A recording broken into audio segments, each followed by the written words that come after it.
Ranjit Medhi study চেনেলটোলৈ সকলোকে স্বাগতম জনাইছোঁ আৰু সকলোবোৰ ভিডিঅ'ৰ ন'টিফিকেশ্যন পাবলৈ চেনেলটো ছাবস্ক্ৰাইব কৰি লগতে বেল আইকনটো প্ৰেছ কৰি দিয়ক। আজিৰ ভিডিঅ'টোত আমি আলোচনা কৰিম BA ছেকেণ্ড ছেমিষ্টাৰৰ political science honours political process in ইণ্ডিয়াৰ ছেছনেল এক্সাম 2022 চনত অহা প্ৰশ্ন উত্তৰসমূহ আলোচনা কৰিম। Write the full form of NDA, ইয়াৰ উত্তৰটো হ'ব National Democratic Alliance. In which ইয়াৰ the Indian National Congress which formed. National Congress formed by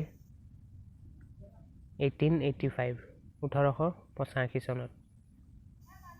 C নম্বৰ প্ৰশ্ন, by which amendment the word secularism was add to the preamble of the constitution of India.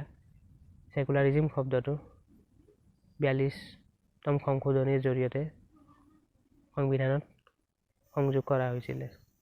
From which word communalism is derived. ইয়াৰ উত্তৰটো হ'ব communal.